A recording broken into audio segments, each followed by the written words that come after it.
Here are 3 powerful exercises you can do once you create your role list. That list of 15 to 20 different roles that you play every day.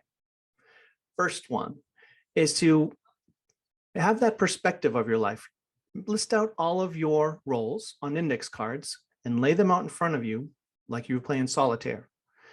You can start to see all the moving parts of your life, all the roles you play, how different they are. Go from one to the other and see just in your mind, like what attributes you have to bring forward in your personality to be successful in that role, because they're not going to be the same.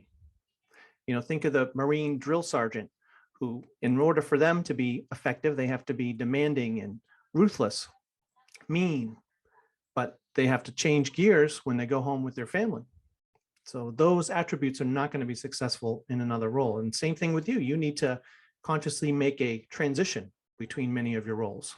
So that you can do with your index cards, get that perspective, get that eagle's view or from above.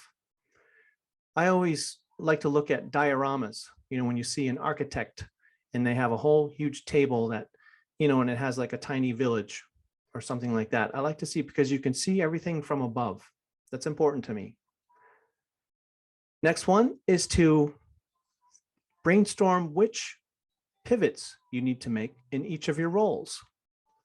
How do you need to change how you're approaching each role? It could be subtle, it could be big. So pivots for each role. Next one is what I call round the world. And this is taken from the kids' basketball game where you have to hit the shot all around the key in order.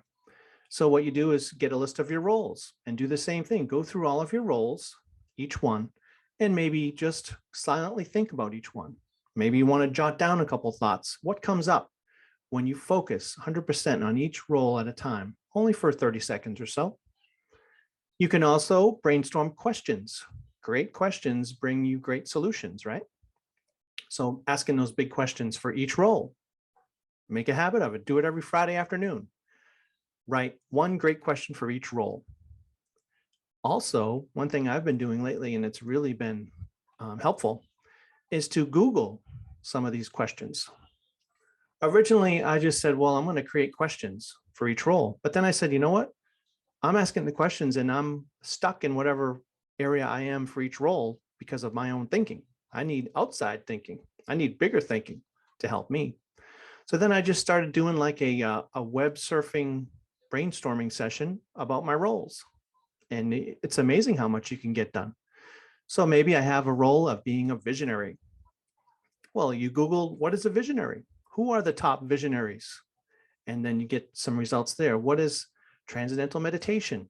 How was it created? That's another search. So these are searches that you're doing online that are really helpful with what you want to become.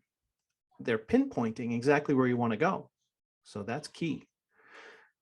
So this will bring you all kinds of questions. Maybe you're a business strategist, so you can look up things about that. And this is, you could spend as much time or as little time as you want. Remember the value of taking tiny steps each day. If you were to Google a quick question about all of your roles, that would take 20 minutes and it would have a profound effect on some of the answers that you're starting to get. Follow for more productivity tips.